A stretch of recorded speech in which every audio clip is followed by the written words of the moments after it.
आगामी कार्यक्रम प्रायोजित किया है जॉयस मायर मिनिस्ट्रीज के मित्रों और सहयोगियों ने।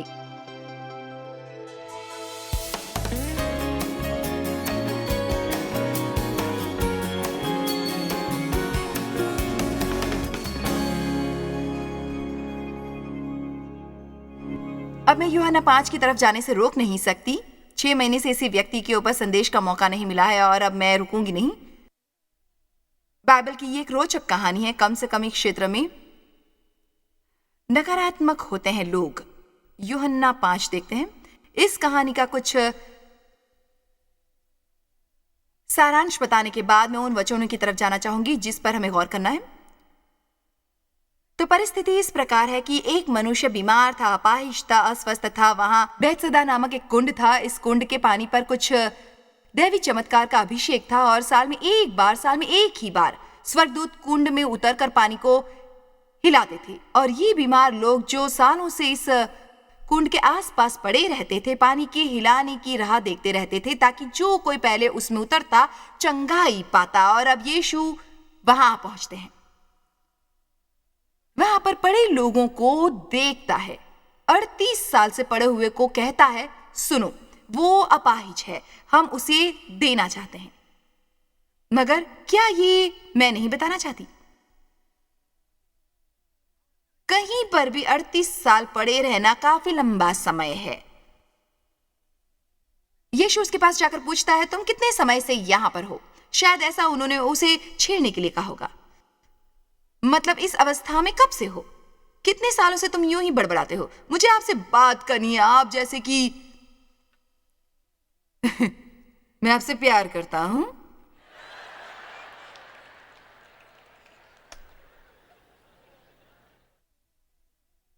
मैं आपसे प्यार करता हूं, आपकी मदद करना चाहता हूं और मुझे इन सब से जाना है। परमेश्वर ने जो मुझसे कहा मैंने आपको बताया। आप खुश नहीं क्योंकि आप स्वार्थी हैं। चलिए, उन्होंने उसे ऐसे ही छोड़ा था, साथ में कोई नहीं था। ठीक है, वो स्वार्थी भी है, मैं उनसे नहीं बोल रहा हूं, मैं आपसे बात कर रहा हूं। हर बार परमेश्वर हमसे सख्त होता है, हमें उसे दूसरों की गलतियां बतानी होती हैं। और मैं परमेश्वर के सामने खड़े होकर दूसरों की जिंदगी का लेखा जोखा नहीं बोलती हूं, मैं सिर्फ मेरे जीवन की बात करती हूं। यही एक चीज हमें सीखनी है जो योग्य बनाती है। दूसरों के बारे में मत सोचिए, अपने बारे में बात कीजिए। यदि आप दूसरे किसी योग्य कार्य करने वालों को जानते नहीं है फिर भी आप योग्य करते हैं, तो उसने उससे पूछा, कब से तुम इस परिस्थिति में हो? तो वो जानता था क्योंकि वो सब कुछ जानता है। मगर उस आदमी को चमकाने के लिए 38 साल फिर उसने उससे पूछा, क्या तू चंगा नहीं होना चाहता? हाँ, बिल्कुल चाहता हूं। क्या सवाल है? आयत 6 यूं कहना, यूहन्ना 5:6। यीशु ने उसे पड़ा हुआ देखकर और ये जानकर कि वो बहुत दिनों से इस दशा में पड़ा है, उससे पूछा, क्या तू चंगा होना चाहता है? क्या वाकई तू चंगाई चाहते हो? मैं कह सकती हूँ कुछ लोग चंगाई नहीं चाहते क्योंकि उनका बड़बड़ाने का कारण खत्म होगा। हाँ, आज मैं अच्छा प्रचार कर रही हूँ। वो कोई सोच रहा होगा, हाँ जी बहन जॉयस मायर,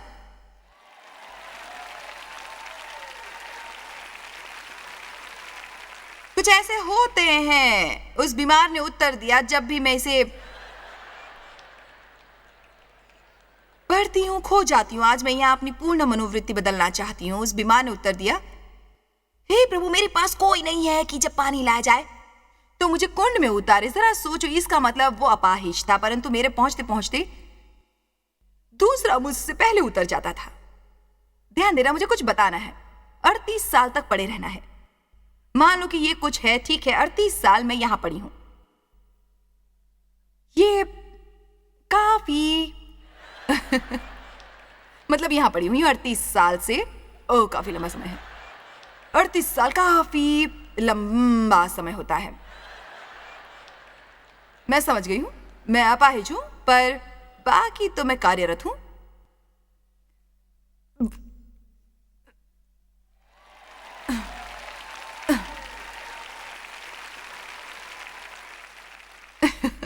निश्चय ही 38 सालों में यदि थोड़ा सा साहस और दृढ़ता होती, इन 38 सालों में मैं सोचती हूँ सफलता सफलता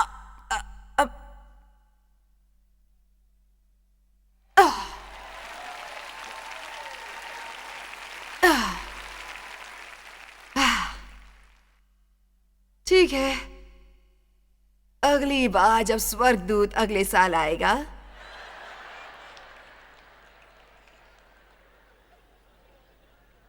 मैं प्रवेश करूंगा, क्योंकि मैं इस परिवर्तन की कगार पर हूं। मैं आमीन। संदेश सुनाने के लिए मुझे कोशिश करनी है, यह सुविधाजनक है।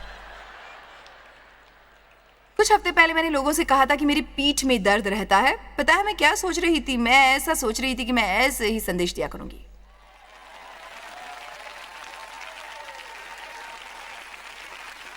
तो यीशु ने इस आदमी की ओर देखकर कहा, उठ जा। यदि सिर्फ उसने उससे कहा, उसने ऐसा नहीं कहा कि तुम कितने लाचार हो, तुम्हारे साथ कोई नहीं है, कोई तुम्हारी मदद नहीं करता, मैं बहुत दुखी हूं। उसने कहा उठ जा। फिर उसने कहा अपनी खाट उठा और चल। फिर आप में से किसी को तो जरूरत है उठ जाने की और इतने सालों में जो गलत किया है उसे साफ करने की।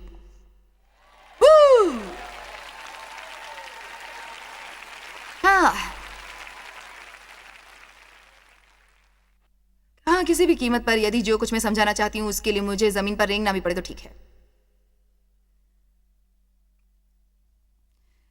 आपको मन में यह भावना नहीं रखनी है कि कोई दूसरा मेरे लिए कुछ करेगा, कि कोई दूसरा मेरे लिए इसे करेगा। आपको कर रहा है। तो जैसा कि आपने सुना, बौद्धिक जीवनवास टालने का एक मार्ग नकारात्मक होना खत्म करो और जिम्मेदारी लेना शुरू करो। यदि जेसन की मनोवृत्ति थी जब वो बैटलफील्ड ऑफ द माइंड किताब लेकर उन परिवार तक पहुंच गया जो निराशा में थे, इन साक्षी की तरफ ध्यान देना और फिर हम वापस लौटते हैं। कुछ देर में ही आपसे बात करेंगे।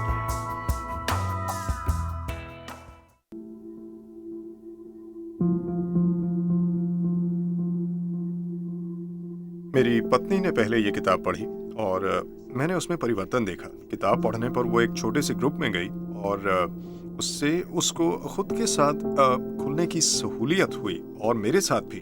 और इसी के चलते मैंने ये किताब पढ़ी। मेरी एक आदत सी है खुद के विचारों में ज़्यादा ही खो जाने की। यदि मैं एक पल के लिए रुक कर सोच लूँ कि मैं क्या सोच रहा था और समझ लूँ कि इससे मेरी प्रगति हो सकती है या फिर अधोगति, ये मुझे उज्जवल भविष्य की ओर ले जाएगा या फिर भूतकाल के अंधकार में। मेरी पत्नी और औरों ने भी इस में बदलाव देखा कि मैं कैसे इस काबिल हुआ कि पीछे हटके मैं समझ सकूं कि मेरी मानसिकता क्या है, मैं क्या सोच रहा हूं और मैं जो सोच रहा हूं वो मुझे कैसे प्रभावित कर रहा है, मेरे बाकी के जीवन को और मेरे साथ जुड़े लोगों को भी। फेसबुक पर मेरे साथ एक ऐसे आदमी ने संपर्क किया जिसके साथ मेरी 20 साल पहले से पहचान थी और इधर उधर की बातें करने के बाद मैंने उसके जीवन में एक ज़रूरत को महसूस किया। मैं देख सकता था उसने बहुत कष्ट झेले हैं, बहुत दुख भुगते हैं और मैं जब उससे पहली बार मिला तो वो अस्पताल में था। उसने खुद को अस्पताल में दाखिल करवाया। जीवन उसे बहुत कठिन लग रहा था। मैं वहाँ गया और उसके साथ कुछ घंटे बिताए मैंने। उससे मैंने कुछ बातें सुनी और जो मैंने सचमुच देखा वो ये था कि वो बहुत निराश था। लेकिन कुछ हफ्ते बाद उसने मुझसे खुलकर बात करनी शुरू कर दी। मैं इस लायक हुआ कि मैं उसके परिवार को मिल सका। मैंने उनको कोई ऐसी चीज़ देने के बारे में सोचा जो वो अपने पास रख सकते थे, ऐसा कुछ जो उनके जीवन को बेहतर बनाता, ऐसा कुछ जो उन्हें आशा देता, ऐसा कुछ जो उनके परिवार को ये भरोसा दिलाता कि हमें ऐसे जीवन में रहने की ज़रूरत नहीं है। मैंने बैटलफील्ड ऑफ द माइंड किताब ली अध्ययन गाइड के साथ और उनके बच्चों के लिए battlefield of the mind for kids भी ले ली और उनको उनकी किताब देने के कुछ समय बाद जब मैं उनसे मिलने गया तो उनका छोटा बेटा जो 10 साल का है अपने कमरे से आया और वो battlefield of the mind for kids के 3रे अध्याय पर पहुंचा था। उसने कहा, डैडी ये किताब तो बहुत बढ़िया है।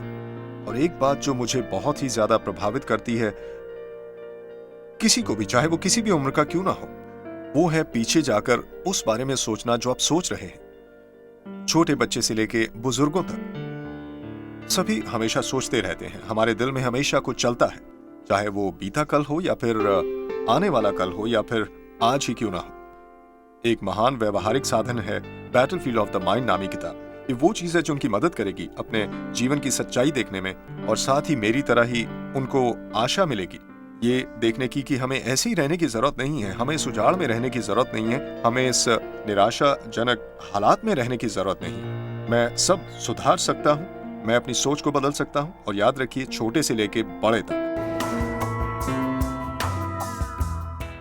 बौद्धिक जीवनवास क्रमांक 3।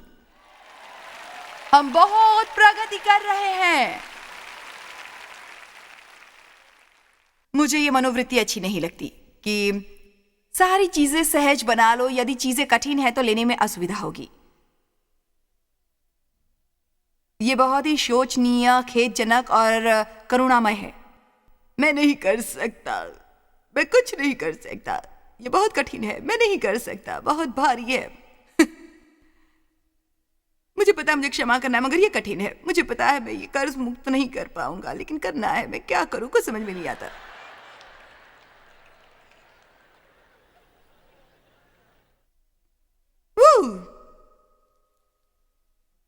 आप कठिन कामों के लिए अभिषिक्त हैं। आपके पास पवित्र आत्मा की सामर्थ्य है कठिन कार्यों के लिए। यदि हम सदैव आसानी से काम करने वाले हैं तो हमें परमेश्वर की सामर्थ्य की जरूरत नहीं है।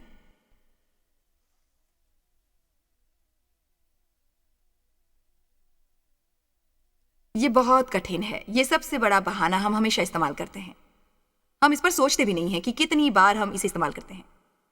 नहीं, यह बहुत ही कठिन है और हमें लगता है कि कठिन होने से हम टूट गए हैं, मगर पीछा ऐसे नहीं छूटता।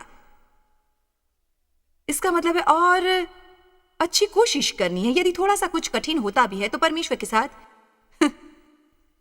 और गहराई से जाना चाहिए। उस वक्त ऐसी सोच नहीं होनी चाहिए कि जीवन में खुश होने की कोई उम्मीद ही नहीं रही है, बिल्कुल भी नहीं। हाँ, तुम कर सकते हो। यदि तुमने अपने मन में ठान लिया है तो आप कर सकते हो। आप इसमें से दूर नहीं जाओगे यदि आप कोशिश नहीं करोगे। कोई और कुछ नहीं करेगा, आपको खुद करना होगा।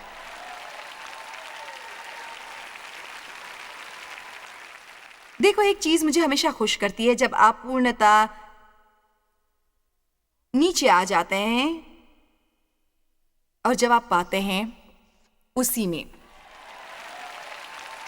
जरा गौर से सुनिए। यह हर एक की अपनी जिम्मेदारी है। अगर वे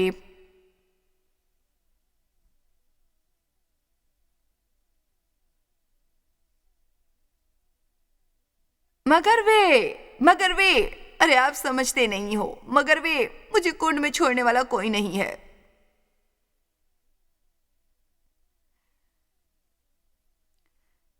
मैं अंग्रेजी में मुश्किल से पास हुई और मैं 40 भाषाओं में 2/3 संसार को संदेश सुनाती हूं। और ये इसलिए नहीं कि मैं बहुत होशियार या बुद्धिमान हूं, मगर इसलिए कि मैं आत्मा में बलवान हूं। ये इसलिए कि मैंने यूं ही नहीं छोड़ दिया। और जब आप यूं ही नहीं छोड़ते हो तो वो अद्भुत होता है। शैतान चाहता है कि आप हताश हो जाएं, निराश हो जाएं और कहें कि ये कठिन है, बहुत ज्यादा कठिन है, कठिन है, कठिन है, कठिन है। हमने इजराइल के बारे में कुछ पढ़ा और 21/4 परीक्षा के समय वे हमेशा हताश और निराश थे। हमेशा जब भी कठिनाई आती थी वे हताश और उदास होते थे। वे परमेश्वर के वचन द्वारा चलाए जाने के बजाय भावनाओं द्वारा चल रहे थे। और वास्तव में व्यवस्था विवरण 8 में, जो मेरे लिए बाइबल कुंजी समान अध्याय है, अब उसके पीछे होने वाला सब कारण बताने में समय नष्ट नहीं करना चाहती, मगर जवाब विश्वासी के नाते जब मैं बहुत सी बातों से गुजर रही थी, खासकर सेवकाई में, और समझ में नहीं आता था, जानती थी कि परमेश्वर ठीक करेगा मगर नहीं हुआ, कोई है यहाँ। फिर वो मुझे व्यवस्था विवरण 8 में ले आया। कोई है? वो कहता है, 39 साल तुझे जंगल के मार्ग से इसलिए ले आया कि वो तुझे नम्र बनाए और तेरी परीक्षा करके ये जान ले कि तू उसकी आज्ञाओं का पालन करेगा या नहीं। वो तुझे सिखाएगा कि मनुष्य केवल रोटी से ही नहीं जीवित रहता, परंतु जो जो वचन यहोवा के मुंह से निकलता है उन्हीं से वे जीवित रहता है। हमारे जीवन स्वर्ग में नहीं है। हम जिस प्रकार की परिस्थिति और जीवन चाहते हैं वो मसीह में है, उसके जानने में है। वो इजराइल के बारे में हम बहुत ही कुछ सीख सकते हैं। यदि हम देखें व्यवस्था विवरण 30:11-14, हम यही देखेंगे। ये जो आज्ञा है मैं आज तुझे सुनाता हूं, वो ना तो कठिन है ना तो मुश्किल है। हर कोई कहे कोई कठिन नहीं है, और ना तो दूर है ये कहने की जरूरत नहीं है। देखो, मैं जो कहती हूं उतना ही कहो। ना तो ये स्वर्ग में है कि तू कहे कौन ऊपर चढ़कर स्वर्ग से उसे हमारे पास ले आए और हमें सुनाए। हम उसे माने, ये कोई गुपित नहीं है। कौन स्वर्ग में चढ़कर उसे अपने पास ले आएगा जो हम उसे माने और करें। और न ये समुद्र पार है कि तू कहे कौन हमारे लिए समुद्र पार जाए और उसे हमारे पास ले आए। ये अनोखा है, ये कठिन नहीं है। इसे कठिन कहना बंद करो और ये बोलना भी बंद करो कि कौन हमारे लिए वहां जाएगा और हमारे लिए उसे ले आएगा। कौन हमारे लिए वहां जाएगा और उसे ले आएगा कि हम माने और वैसा करें। पर वचन आपके काफी निकट है, आपके मुंह में, दिल में, दिमाग में, जिसे आपको मानना है।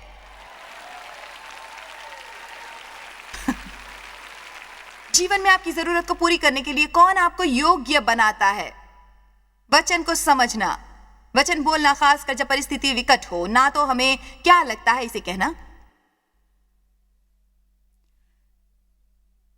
लोगों के साथ बातचीत करने का उचित समय होता है और उससे चर्चा करने का एक छोटा सा छेद होता है जिससे हमारे दिल की बातें बाहर आती हैं। हमें ऐसा नहीं करना है बार बार और बार बार और बार बार और बार बार और बार बार और बार बार बार बार बार बार बार बार बार बार बार बार बार बार। निर्गमन 13:17। जब फिरौन ने लोगों को जाने आज्ञा दे दी, यद्यपि पलिश्तियों के देश में होकर जो मार्ग जाता है वो छोटा था, तो भी परमेश्वर उस मार्ग से नहीं ले गया।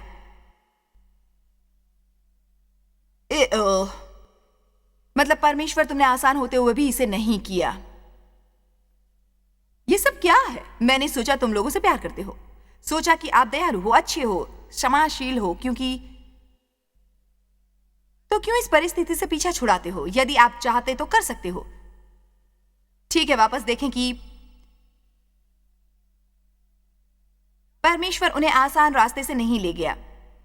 परमेश्वर ने ये सोचकर कि कहीं ऐसा न हो कि जब ये लोग कढ़ाई देखेंगे तब पछता कर मिस्र को लौट जाएंगे। जब वे मिस्र आए थे तो ये अधोरेखित था कि परमेश्वर उन्हें वचन दत्त देश में ले जाना चाहता था, मगर वो देश खाली नहीं था। इसलिए शब्द है अधिकार करना।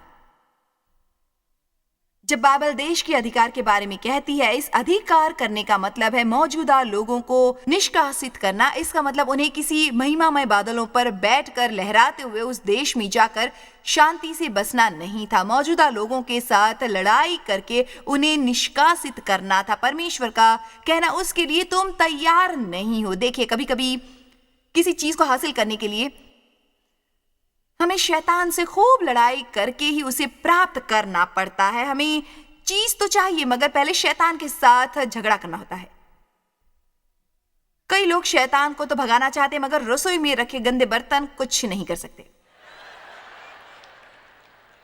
सेवकाई के प्रति सोचना बंद कीजिए और साफ सफाई की तरफ ध्यान दीजिए।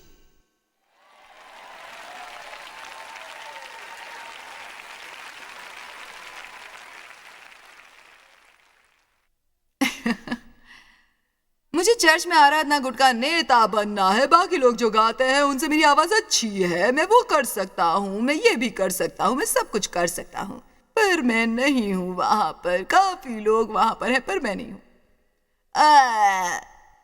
आपको जो चाहिए परमेश्वर से कह देते हो और उचित समय पर वो आपको दे देता है। आपको खुद को बढ़ावा देने की जरूरत नहीं है। तो इस दरमियान में क्या करूं? मकान की सफाई, मकान की सफाई।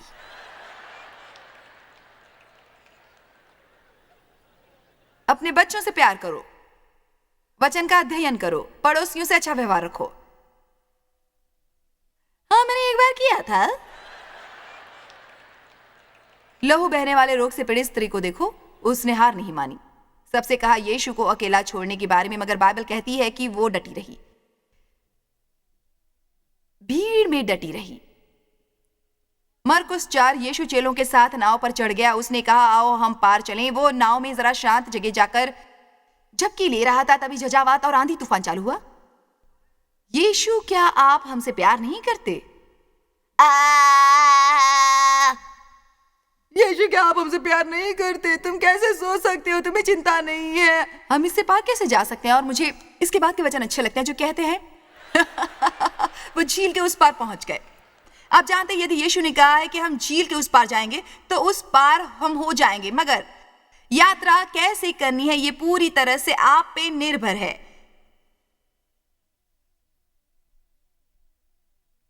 ये मेरी सेवकाई एक दिन बिस्तर से उठकर अचानक नहीं हुई। मैंने सोचा था कि मैं ये कैसे करूंगी। परमेश्वर मेरे से बात करने के बाद वाकई मैंने सोचा था, तुम पूरी दुनिया भर में जाने वाली हो और परमेश्वर का वचन सिखाने के लिए बहुत बड़ी सेवकाई के द्वारा। ओह वाह यीशु, चलो चलते हैं।